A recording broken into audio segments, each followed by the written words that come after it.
Shalom, shalom, Yacharal, paix sur vous, nos sympathisants.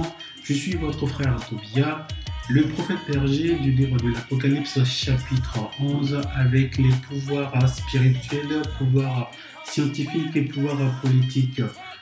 Je vous ai fait déjà ma présentation dans la vidéo précédente.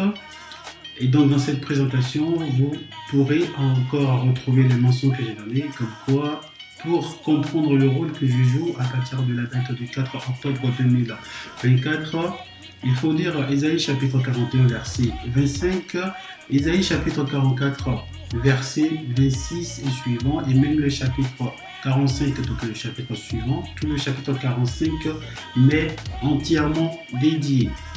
En cette qualité, je vous avais promis une vidéo concernant les événements autour de la date du 4 octobre 2024. J'ai laissé déjà dans les vidéos que je fais une description concernant les détails sur le départ de notre servitude et la fin. D'accord? Donc, les 400 ans de servitude arrivent à la fin au 4 octobre 2024. Alors, que va-t-il donc se passer à partir du 4 octobre 2024? Le peuple de l'Éternel va être sauvé. Là, ici, il est question du livre de l'Apocalypse chapitre 12. Nous sommes au nombre de 69 100 000 têtes. Donc, je suis à la charge de ces 69 100 000 têtes. Ce sont que des hommes avec beaucoup plus de responsabilités. Il faut comprendre par tête. Noah, par rapport au déluge, était une tête pour sa famille et même pour ses serviteurs et ses servantes. Il faut comprendre également par tête.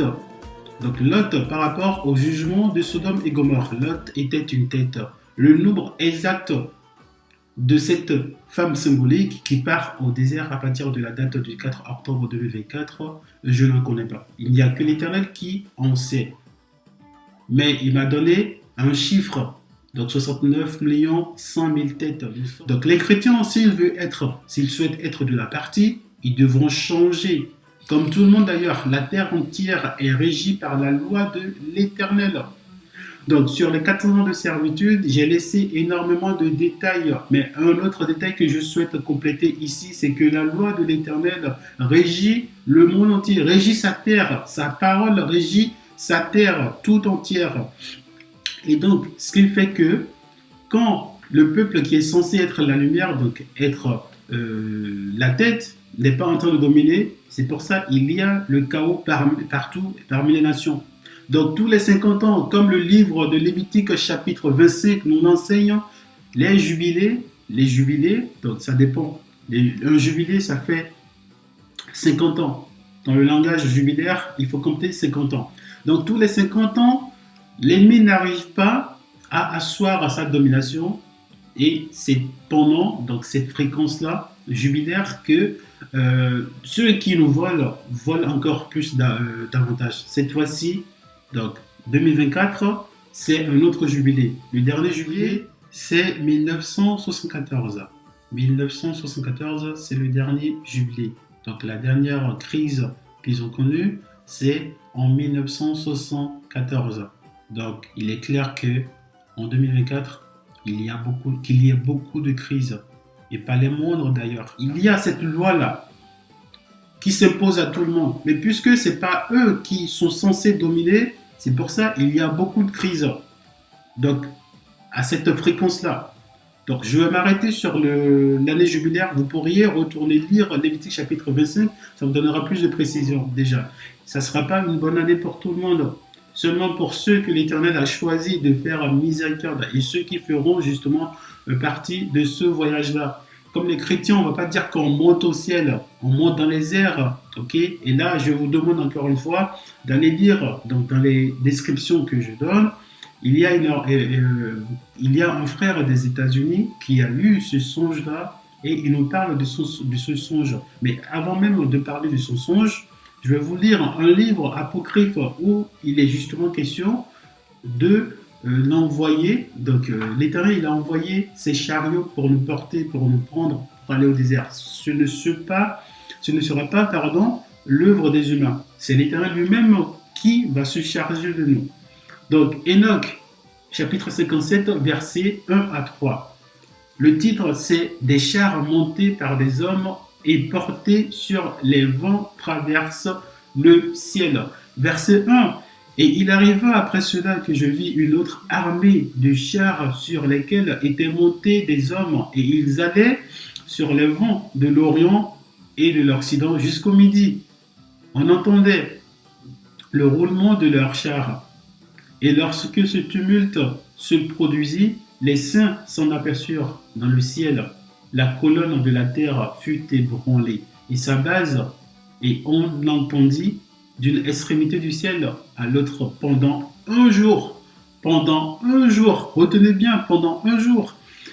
Verset 3, et tous les saints se prosternèrent et adorèrent l'Éternel, tout-puissant des armées célestes. Telle est la fin de la seconde parabole. Donc ça, c'est ce que le père Enoch il avait écrit. Mais voici le témoignage du frère que je m'en vais vous raconter. Le frère, il a dit, il a eu ce songe-là et il a vu un énorme vaisseau spatial arrêté dans le ciel. Et ce vaisseau-là avait plusieurs compartiments. Le frère précise que ces compartiments sont dotés d'une intelligence hors humaine.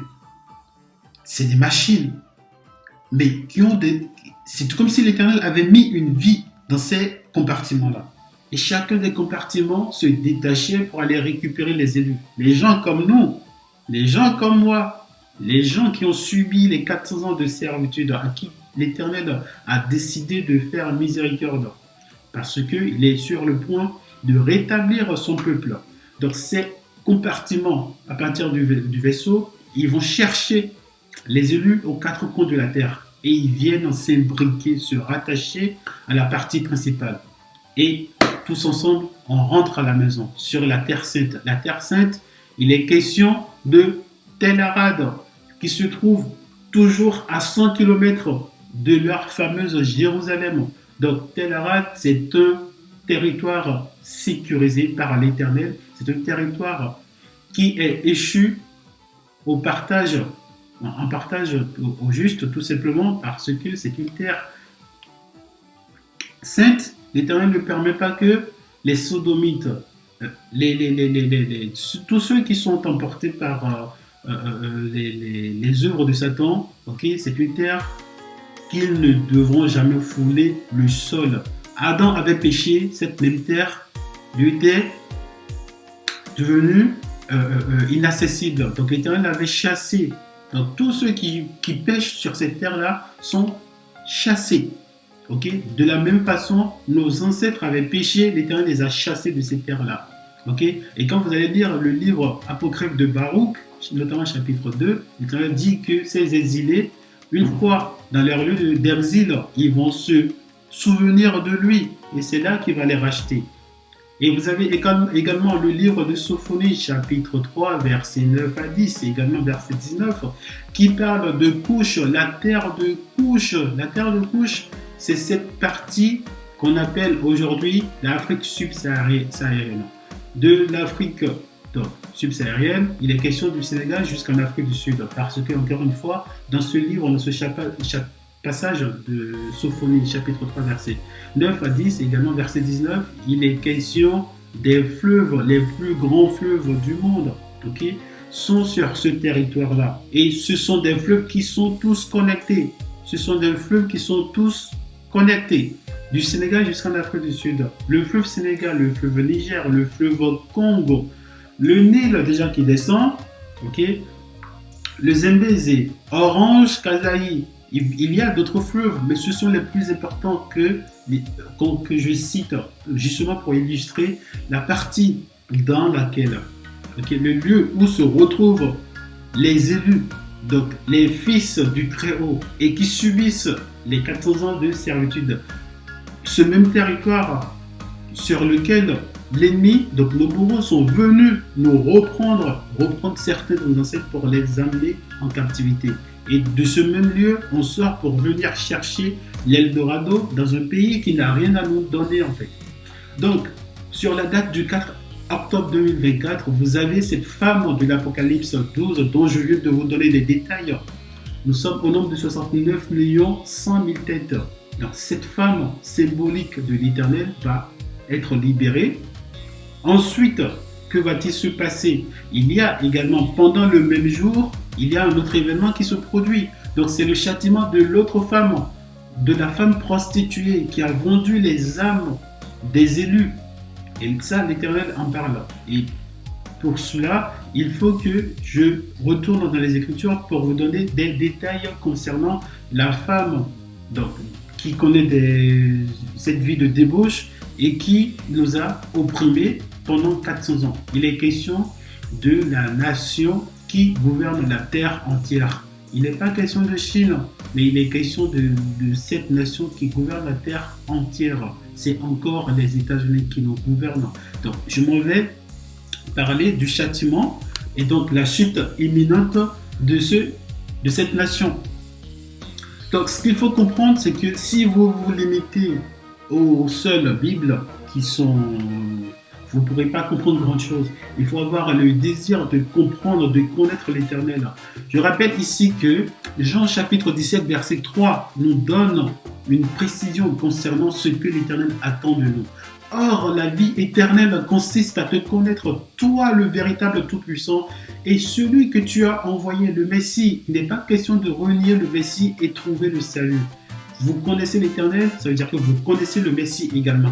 Or, le Messie commence justement son règne à partir de printemps 2028.